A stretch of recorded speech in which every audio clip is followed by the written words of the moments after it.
Good afternoon and welcome everyone. My name is Daniel Cairns and I'm the Head of Enrolments here at Fourth Rev, and it gives me a true delight to welcome you to today's Ask Me Anything style webinar for the UX and UI Product Design Career Accelerator in collaboration with King's College London.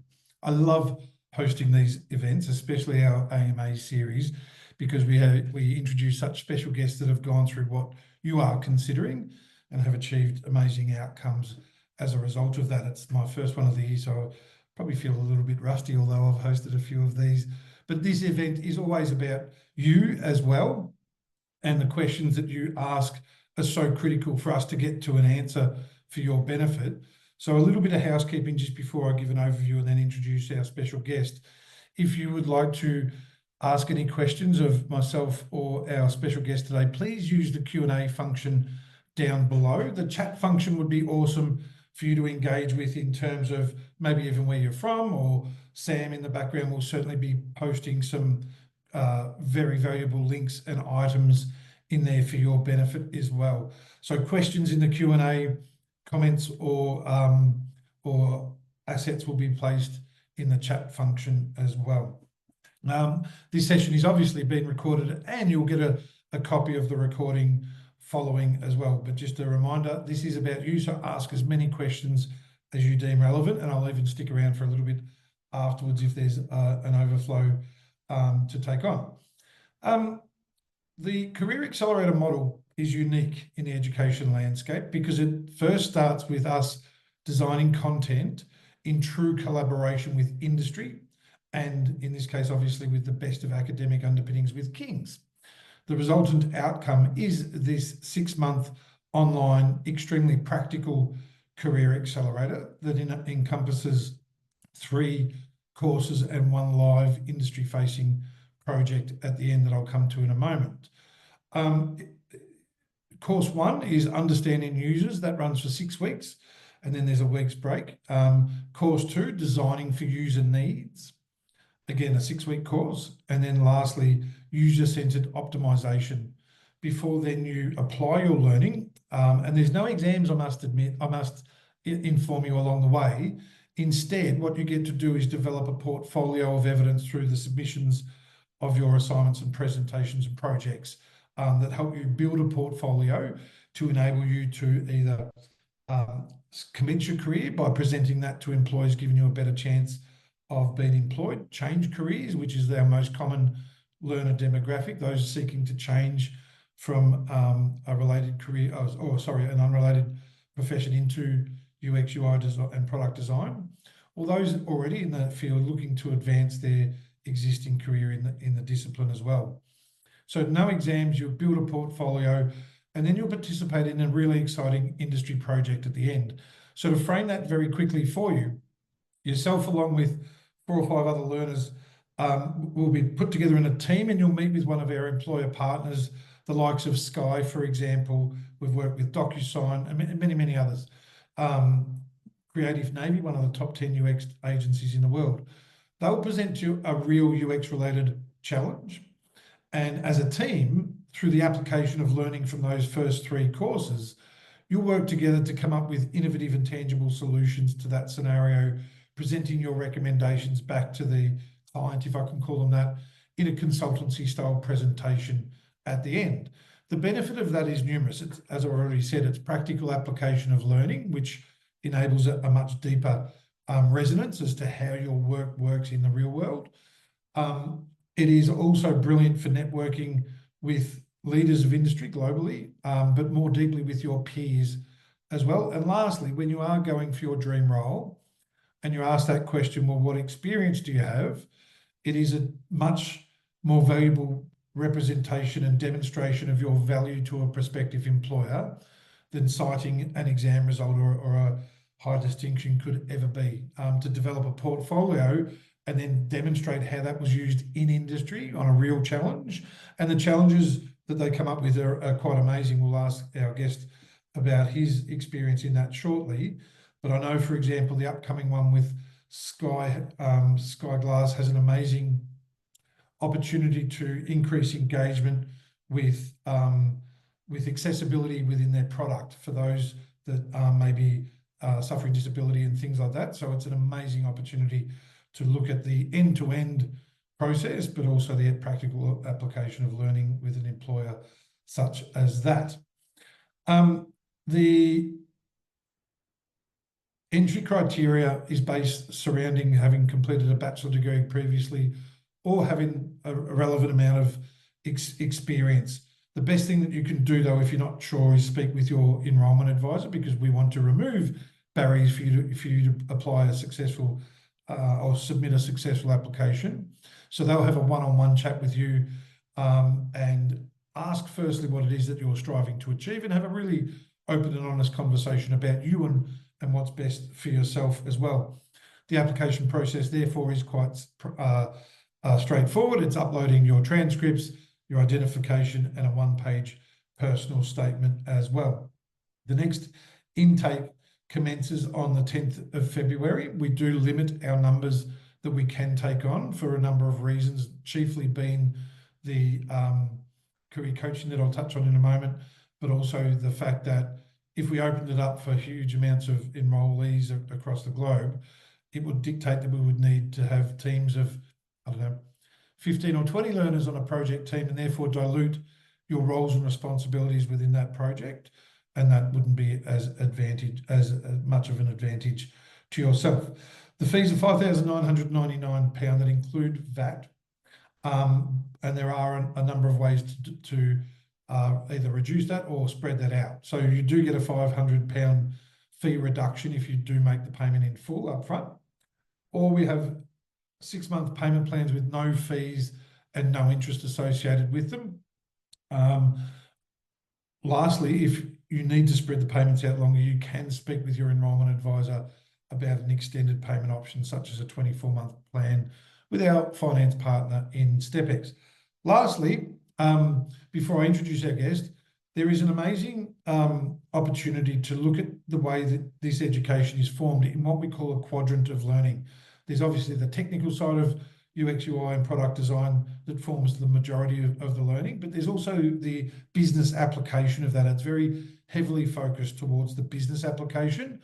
And the reason for that is that's what employers told us they want and need.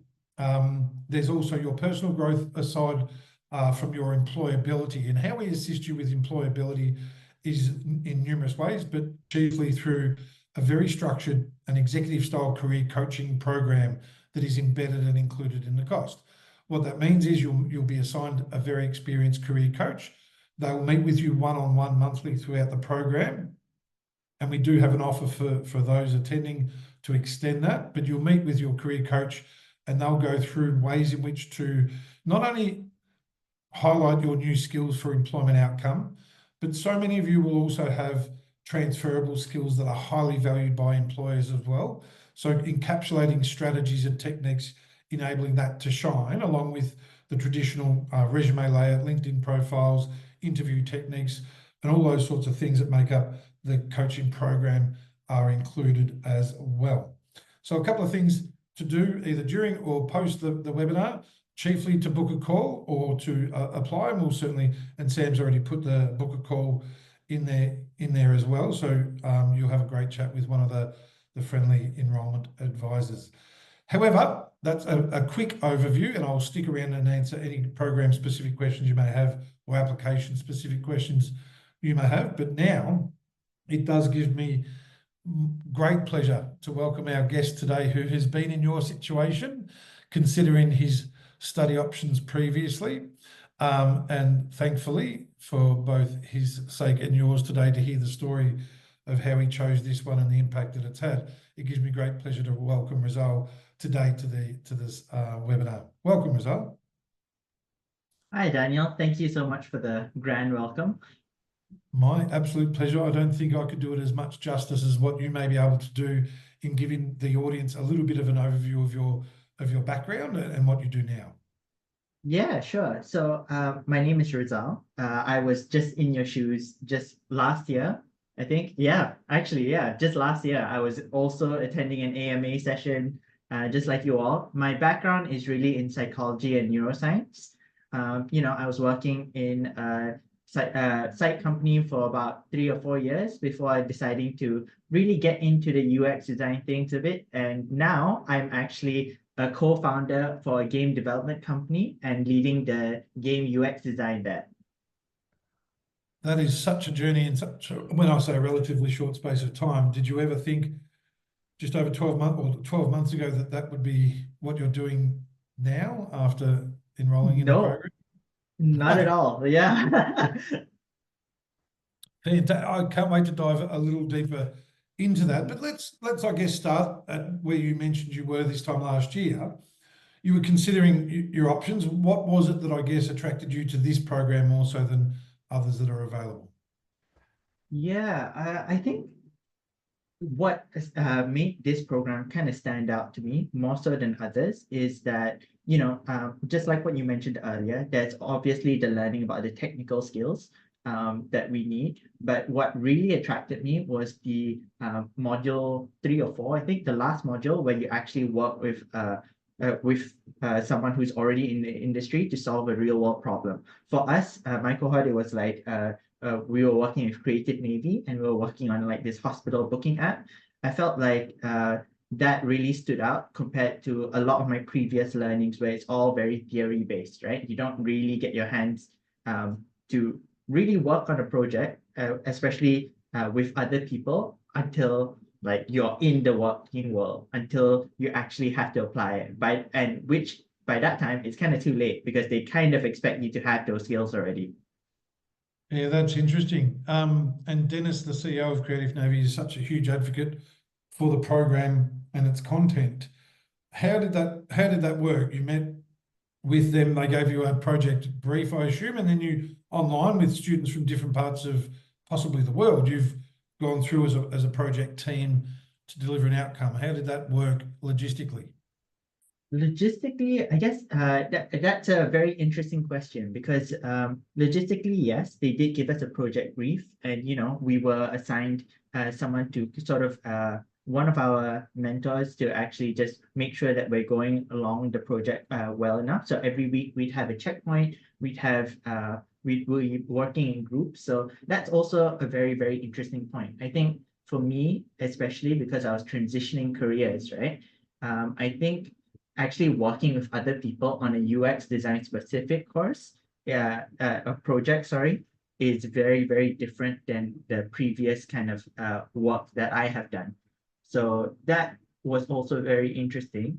But echoing your point earlier as well about the whole business application of it, there was also that element of thinking, okay, so this is for these particular users. How will we actually attract them? What would actually make us stand out to other people? What would make the app look and feel better as compared to other apps, so that this company will ultimately get business after our UX designs? How can we kind of influence that? And I think that was especially for me coming from a site background who always thinks more about the program side of things, the more like how the close impact, to think about that business part of it alongside the UX design was actually a very, very eye-opening experience.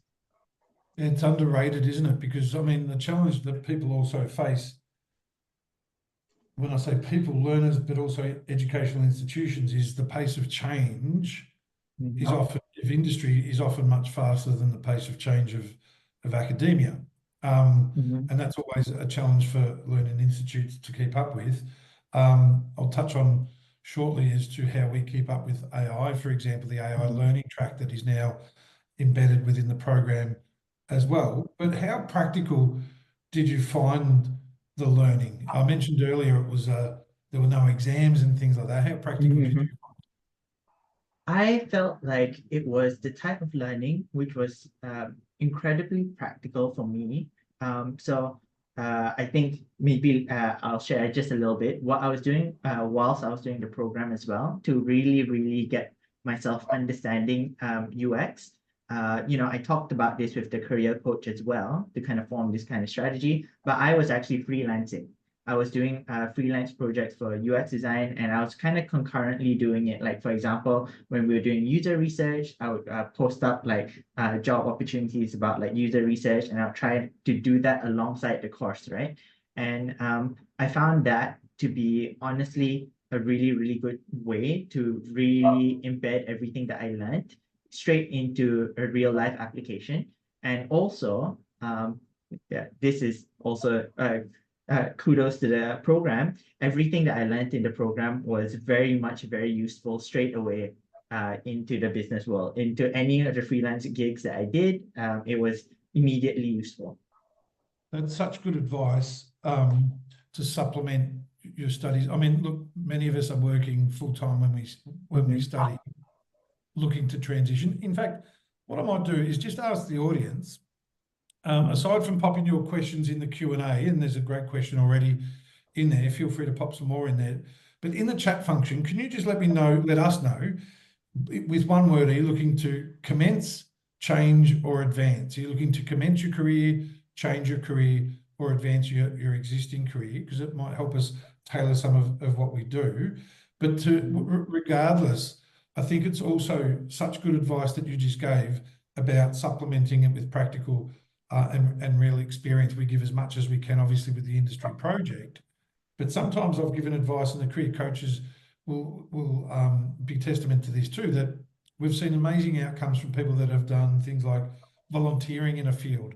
You know, it might be the local charity or the sporting club that could use a refresh of their UX interface. All those sorts of things count so much when you're in an interview to answer the question, what experience do you have? Well, not only have I worked with Sky or Creative Navy on a real industry project as a part of my program with Kings, but I also helped my son's local football club develop their app further for easier interaction and more engagement. All those sorts of things count for so much, but if you can freelance and get paid for it, even better, as you've done. Tell me about the development of a portfolio instead of exams. How did you find that? Yeah, I mean, I felt like the course actually really, with all the assignments that Kings gave and Forthrev, I think that it was really paced really well. So, with the first module, you're doing a lot more on the user research base. You're thinking about like what the context is to the brief that you're given and stuff. And so when it gives you a real nice skeleton of how a portfolio should look like. So when I started making my own portfolio with all the different aspects in mind, I could think about, oh, okay, what is the overall thing? What is a quick TLDR I can put in the top so that people can understand it? What are my workings throughout without actually flooding people with too much information? Because you don't want to lose people's the audience as well. Your portfolio is sort of like your story about the project you're working on, right? So maybe if you go into your Figma files or your more direct design files, then that can be your inner workings, right? But I think in terms of portfolio development, the course really helped me to think about, oh, how should I convey this information to people? What is the best way? Because at every checkpoint, I remember for each of the assignments, after one assignment, because it's kind of phrased like, oh, okay, do this user research project, and then you submit how you would go about that user research, and then people from the lecturers and stuff would actually go in, check, and give you very, very helpful comments on how to improve that. So with those kind of comments and thoughts in mind, I could actually kind of frame my own portfolio. That's invaluable, actually. And I think that's possibly most underrated as well, because if you think of a traditional approach to tests or examinations to prove competence, you might get 87 out of 100 and be delighted with that. But you're not taught what the correct answers were to the 13 points you missed out on.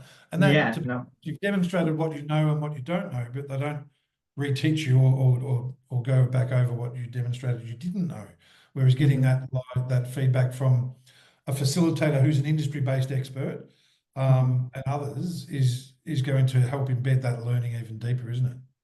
Yeah, definitely. And I think maybe also for anyone who's interested in joining this course, right, I would say don't feel shy to like ask your facilitators any questions, even if it's outside of the kind of like classroom time, right? I did that quite a lot.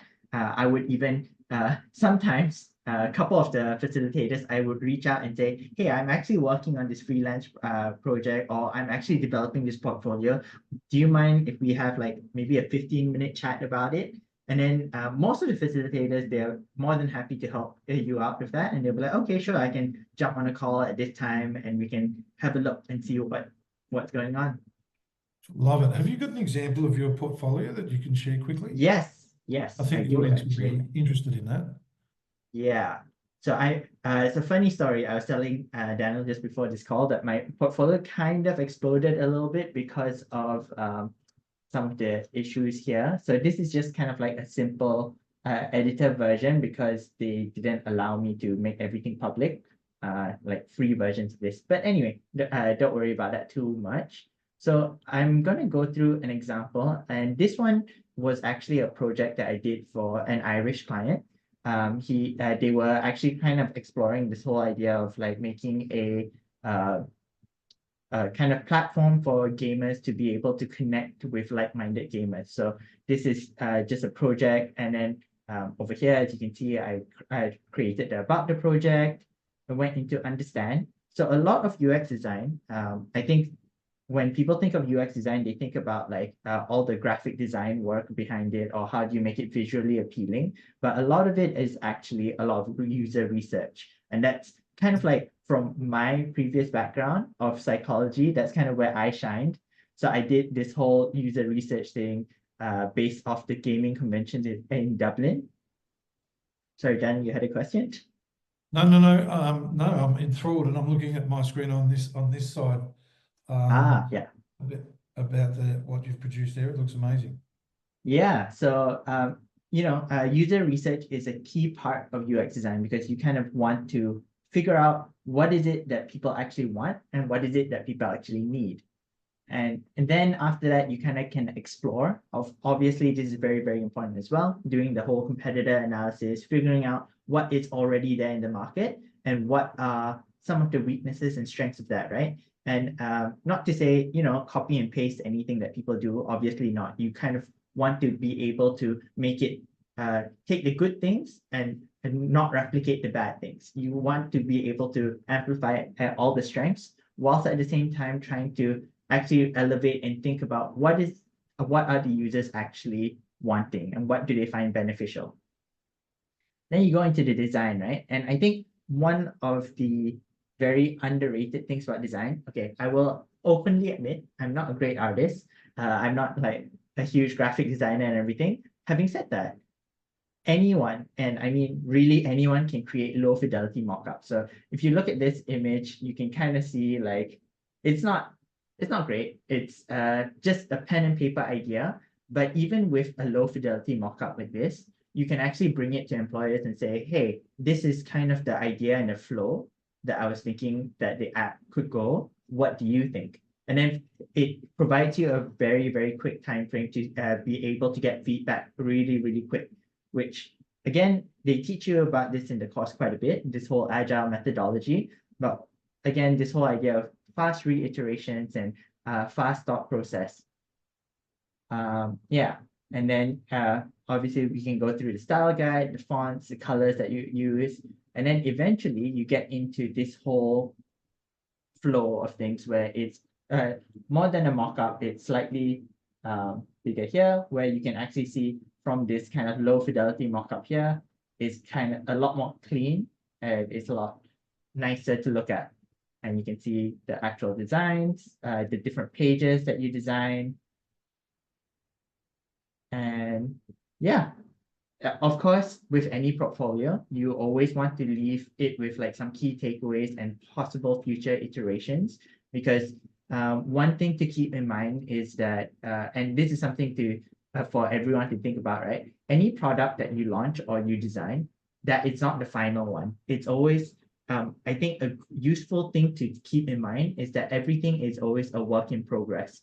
There's no, if something is quote unquote perfect or 100% done, then maybe something might not be right. because there will always be something that can be improved about basically anything. It's a great point, actually. And if you have that mindset going in, as you said, it also enables a quicker MVP, but also the iterations that you come up with in the future often have the opportunity of wowing a customer, and seeing the evolution of the product that they're loyal to and telling others about it is ultimately what we want, from that perspective. So that's a really, really good insight and an amazing demonstration of the value of a portfolio. I'm sure that even if you're pitching to obtain business in your case, that's going to be an impressive platform along with the work that you're doing as well, to obtain business, but also for attendees to obtain employment outcomes as well. So I can see some questions coming through. I've only got one or two more questions and we'll get to the audience ones. Yeah. Tell us about the support that you received, particularly with the career coaches. I mentioned it earlier and you've touched on it, but what is that like in terms of the process of the coaching and also the value of that? So I got assigned two coaches while doing this course. I got assigned a career coach as well as a success manager, more so than a success coach. But yeah, so I feel like to break it down into two sections, the success manager is really focused on how to help you succeed within the course itself, whether it be about the work that you're doing, any questions that you have, any difficulties that you might face. So I was assigned Yuana, and she was brilliant. It was just amazing time. And then for my career coach, I was assigned Tracy. And this is where, to be for anyone who is looking for a change, Tracy really helped me think about, oh, okay, what are some of my transferable skills? So I mentioned that I have a psychology background. I worked in a startup beforehand. So it then helped me think about, oh, okay, with my psychology, actually, there are some skills which are transferable to UX design. For example, user research, thinking about what the most optimal placement and everything is, human behavior, and so on, right? And then we really talked about like strategies of how to actually approach looking for a job, how to reorganize my LinkedIn page and make it very, very accessible, thinking about like, okay, I'm now transitioning to be a UX designer. How can I rebrand myself? So there was a lot of those talks. That's powerful, isn't it? Your personal branding or rebranding in many cases, and even to the extent of taking web scraping and things like that into account. It's a different world in which we live in, and the pace of, someone said this to me that's much wiser than I, the pace of change has never been this fast and it will never be this slow again. And it's pretty accurate, I feel, in relation to that. So let's get to some audience questions, of which there's a good number, but do please feel free to drop any in or upvote the ones you'd like us to answer first as well. Someone's asked here, would you need to have prior experience of taking this course, such as knowing how to use Figma, or is it completely beginner friendly? I might, I've got some thoughts on that, but I might ask yourself, you must have studied alongside career advances and career changes, maybe one or two career starters, but can you enter the program with little to no experience? Do you feel? Yeah, I think you can enter the program with little to no experience of Figma. They do have some beginner courses. Throughout the program, they will actually show you a guide on how to do things and like how to set up the frames, how to actually use Figma, what the basics are. I would suggest though, for anyone who is new to Figma, I would suggest that you spend a little bit of time outside of classes to just look up, Figma tutorials, like Figma shorts, Figma YouTube videos and stuff, just because there are quite a lot of useful tools, which again, like what you said, Daniel, there are things which are undiscovered. So obviously the rate of academia can't catch up to it, right? Then you find these new neat tricks that you can do with Figma. So I would say definitely you can enter it as a beginner, but just like with any tool, there are a ton of resources outside of the program as well. Excellent. Thank you for that response and the question from the audience as well. A couple of people have asked here, are there any job guarantees after completing this? And someone else has said, given the current tough job market, are there any guarantees after completing this? Two things. Firstly, no, if we were to provide guarantees, it would be more entry level and boot camp style. This is a level above. This is designed to, at postgraduate level, academically and practically, as I mentioned earlier, but it gives you every tool to succeed in what might be a more beneficial role for yourself. And what I mean by that is you will gain the skills and confidence to surpass those undertaking the boot camps where you're competing with many, many other people doing enough to get a foot in the door, so to speak. Whereas you're profiling, as Rizal so eloquently mentioned, your transferable skills to employers that are seeking people that are understanding things like the business application of UX, not just the UX technical aspects. There's huge benefit in that. In addition, though, the coaching proves to be so successful. 87.5% of our learners in this program obtain their intended career outcome within 6 months of completing, many during, many before that time, but as an average. And some of them aren't looking for a career outcome either, I must admit. Some are looking to fill holes in their current skills in their current role. But however, we measure promotional outcome as well as new career outcome as well. The benefit for this also is the extended career coaching that we can offer. So often we get feedback from our learners that the learning and the content was so relevant and practical. We expect that, in all honesty, that's how it was designed. But what is always most pleasing and sometimes surprising for learners is the value of the coaching. So to have those 6 one-on-one sessions during the program, also to have an industry-based facilitator guiding you through the intersection between academia and industry, but now to offer you an additional outcome-based coaching approach or extended coaching offer for this presentation that can see you be coached for up to 12 months, both during and 6 months post the program, will enable you to dive very deeply into your career change if that's what you're looking to do or advance your career, with the strength and the support of an executive style career coach behind you. That, in addition to the networking, both with your peers, with academics from King's who are so well globally regarded, and the industry facilitators and employer project people, there's a great network behind you as well. So we don't offer a guarantee, but we give you every tool in which to succeed most in your chosen area. I thought I'd just touch on briefly, though, there's a question, Suchandra asked the question that I just answered, but given the current tough job market, it has been tough, but it's on the back of an explosive growth that we experienced, say, over the last 10 years in UX that became untenable to the point, over the last 2 or 3, we did see a decline. But that decline was a decline of 20% overall, I think, from memory, in UX roles posted, which is coming off an increase of 73% over the preceding 5 years to that. So there is still much demand. But if you think about what is occurring in the digital transformation of many roles and organisation, it's accelerating again now, and we've already seen a pickup in the demand for UX roles in the last 6 to 12 months, most pleasingly. I did host a webinar recently with a panel of industry experts, and Sam, you might want to pop the playlist, the UX specific playlist in the channel when you get a chance, or people can navigate YouTube to find the Fourth Rev channel. But they spoke at length about the opportunities, and some of those things that they did discuss was the government and civil service. So, for example, the UK government is committed to a massive digital infrastructure change, and that will see them employ 2,500 people this year alone in digital roles.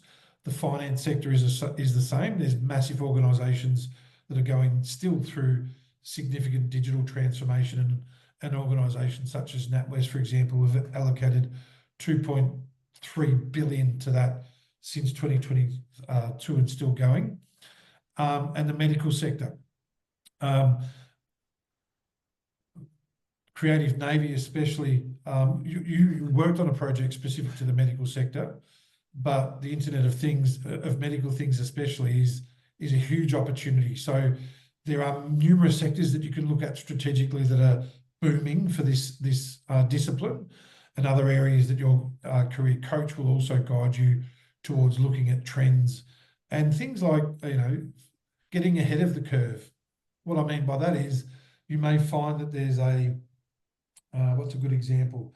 A big government tender that was awarded a few months ago for a digital transformation project, looking at who won that tender or that contract, recognizing that they're going to be in a position to employ people as a result of winning such a big contract, gives you a foot in the door before they're even advertising for roles, should you be able to reach out to the relevant people and things like that. So there's ways, and obviously networking helps a great deal with that.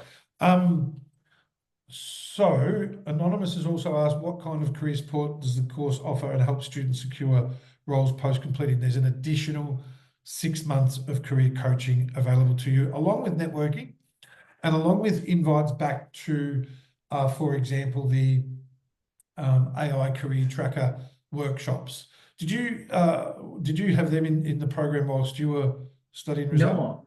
No, I didn't. So that's a new thing even for me, right? And I think one of the questions earlier was the whole tough job market, and also I think I see one question about how UX UI is faring throughout 2025 and beyond.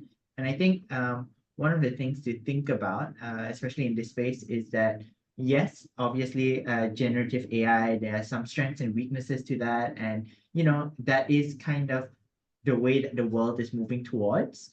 Having said that, I do think that at the end of the day, AI, like with the internet, like with anything else, is a tool, right?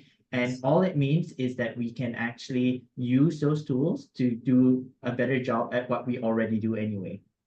So it's just something to help us and to help progress things along. I don't think people's jobs are as at risk as people think they are. Our jobs might not be as defined as what we currently think they are, but I think that as long as you are flexible and think about like the different ways in which you can approach UX UI design, then I think there's definitely still a place for that. Because no matter what, moving forward, a user's experience in no matter what you're doing, whether it be I read a book recently about like how even opening a door is a whole UX experience, right? With the whole push and pull thing, that in itself is a UX experiencing way back. So no matter what in the future, there will be experiences that you will try to elicit and want to create an impact on people, right? So how do you actually use the current tools and use future tools in order to make yourself stand out? So I think that's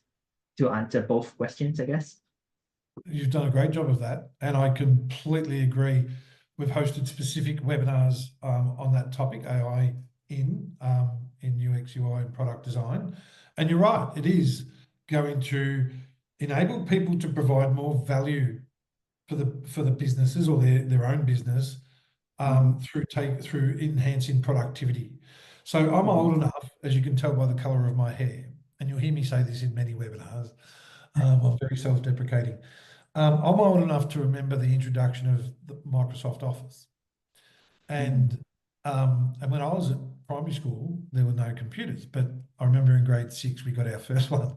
But I remember the same thing occurring and the same fear or the misunderstanding around that at that time, and the line was that, oh, Excel's going to kill accountants. No, can you imagine what they did previously? It was pen and paper, pretty much. So it enhanced so much their productivity and their business and their value to the business, enhancing, understanding, and using those tools that are now available to you only helps you stand out more compared to others, but also once obtaining a role helps you be so much more productive. I mean, how many roles, another example of this would be, how many roles do you see these days for data entry? Probably none. Yet the shift has been to analysis for business, impact. And that's going to also be the case with Gen AI and ChatGPT and the like, where those that harness that and understand it and use it to the best of their abilities will be able to provide value at a high level for businesses and be so well regarded. So we understand that that's a fast evolving landscape, and one in which would be dangerous, we feel, not dangerous, that's not the right word, one that we feel would be remiss of us not to stay abreast of. And the way we do that in this program is embed masterclass, live industry-led masterclasses within the Career Accelerator. So you hear from globally leading experts like you'll see on YouTube or like you'll be invited to as a participant in the program, where you'll go through live workshops with an industry expert, understanding how to leverage for the best opportunities AI and ChatGPT and the like, and going beyond chat to other tools as well to enhance your employability aspect, and also obtain a digital badge to demonstrate that on LinkedIn and things like that too. So you've no doubt got some information about that in your inquiry as well, but talk to your enrolment advisor at length, because it's a key component of the program. And if we embedded it within the content, it might change by the time you get to that module. Having 4 live sessions throughout, 4 masterclasses throughout, enables that to be up to the minute relevant, according to what industry expectations are as well. So it's really, really important as well. Amin has asked, thank you, Jayan, for your question regarding that as well. And Sam's dropped a screenshot in there from one of our other webinars that shows also the average salaries and the demand increasing, which is most pleasing to see now as well. Amin has asked, at what point of the program would you say I will be able to freelance and apply knowledge to a real world setting? It depends on your background, but Rizal, what do you feel about that? Yeah, I mean, exactly what Daniel said. It does depend on your background a little bit. I was lucky enough to come from a psych background. So because of that, I had a bit of an advantage in the user research aspect of it. And you'd be surprised at how many people are just looking for user researchers, right? So if you go post on like things like Upwork, Fiverr, all these kind of freelancing websites and everything, there would be people who are looking for people in that role. Especially when it comes about app development. The whole idea of UX, UI design, the whole idea of like trying to understand the users more, that's exactly what people want. So right from the first module, I think within the first module, it's already user research is already covered. Once you have a good understanding of that, you can already start doing freelance work, I think. Brilliant. And positioning that, as you said, with highlighting the transferable with the support of the coach, it's a great question. I mean, it certainly would depend on your background. Are there any bursaries or scholarships available for the program? Because the placements are so limited, we've certainly made this most cost competitive compared to other programs, considering the value proposition and the extended coaching, and the fact that it's with Kings as well. There's no scholarships or bursaries available. There is a fee reduction available for those that do pay up front, or to, if that's a concern, to unblock that challenge that you may experience, we can potentially offer a 24-month payment plan with our finance provider in StepX. It is subject to finance application, but that is popular for people wanting to spread payments out over a longer period. It's interest free as well. There's a small application fee of £20, I think, from memory. And the only other thing to consider is your certificate of completion from Kings would be issued when the payment plan is complete, but there's no penalty to pay it off early once you've got a new job and you're earning more than you ever thought you would, hopefully, as well. But good question. Here's one, and I think I've seen some internal chat regarding this the other day, but is all the work content doable on an iPad with a keyboard for someone who doesn't have a laptop? I might ask that person to send me that message directly, or your name directly, and I'll reach out to you.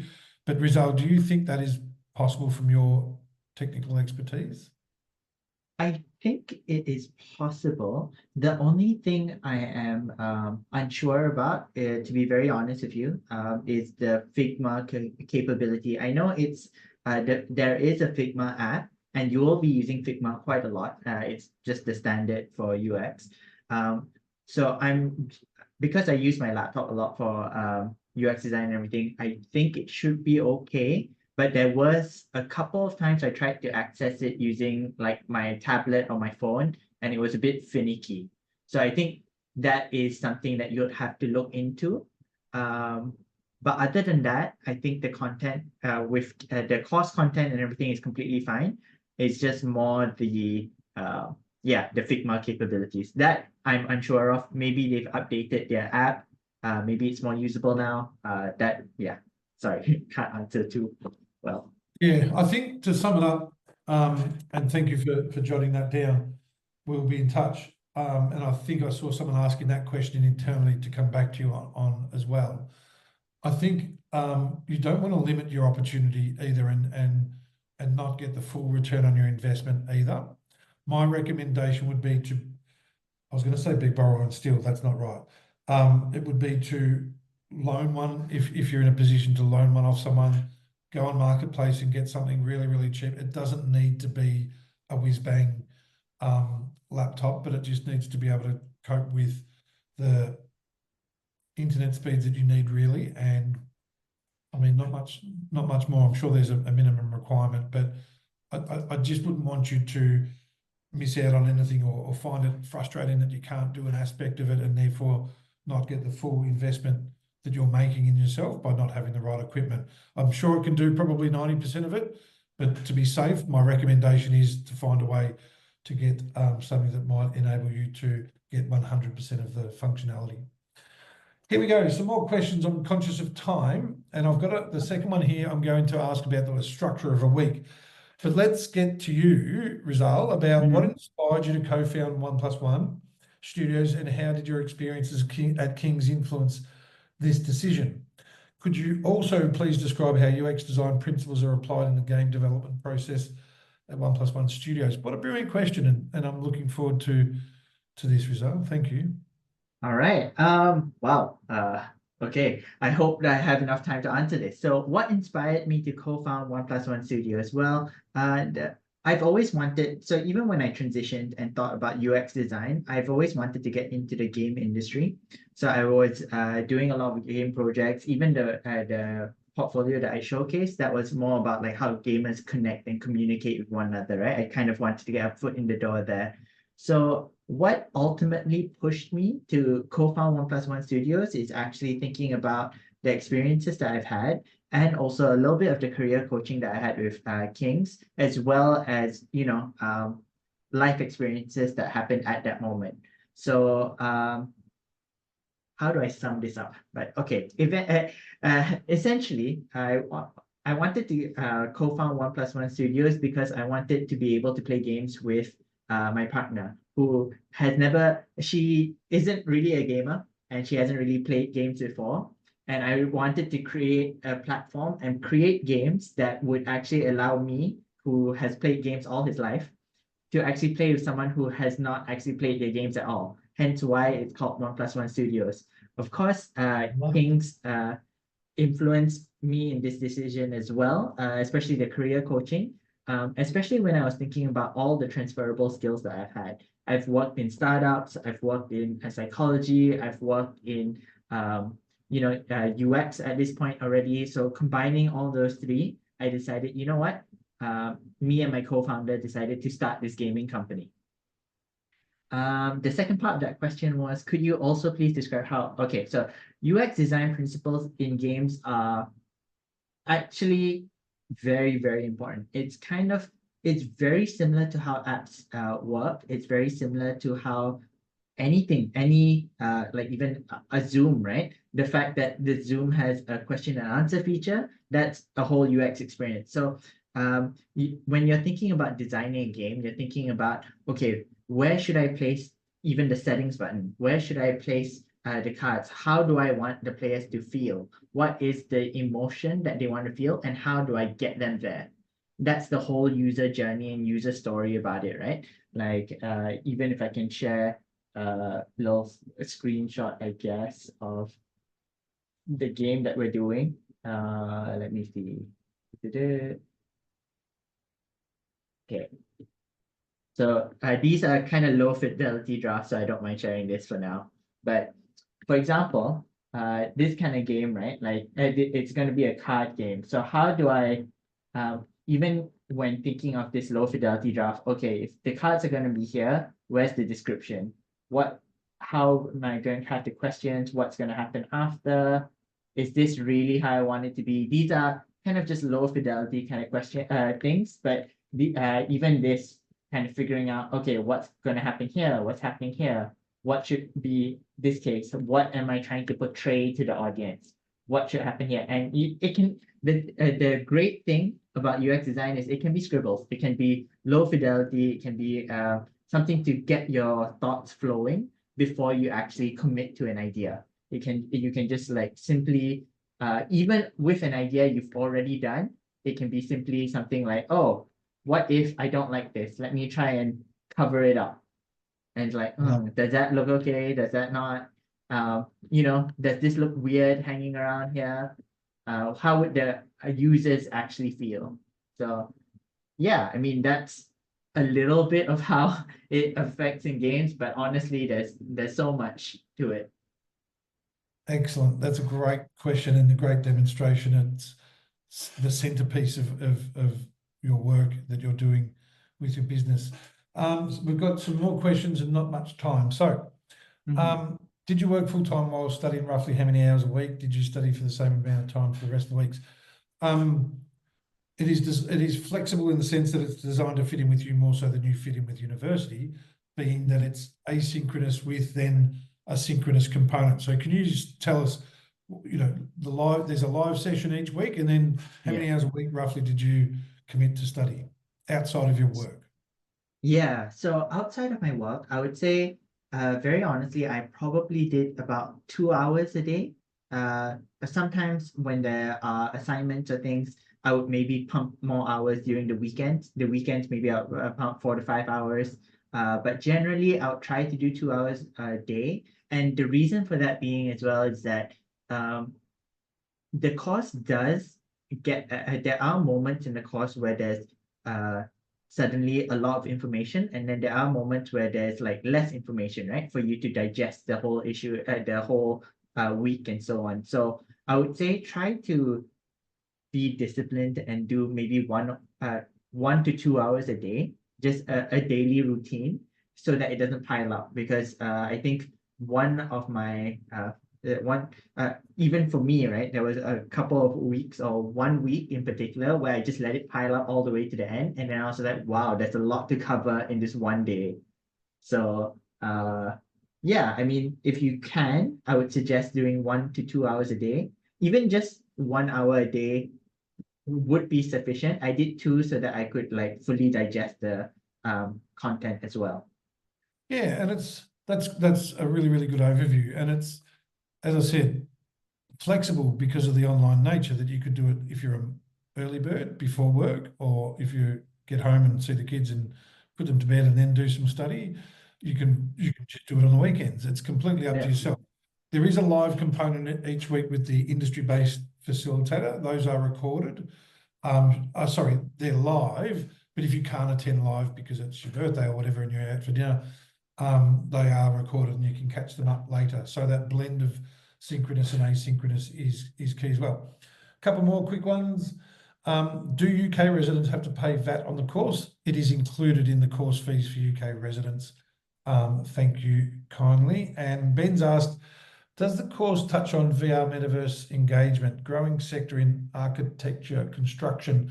It's interesting you say that. We've had amazing variety of learners in the program, people with psychology backgrounds, graphic design backgrounds. We've had teachers make the complete transition into UX. But the VR metaverse angle result, instead of the exams, you get business-based case studies to look at and work on throughout the program. Do any of them touch on VR and metaverse that you remember?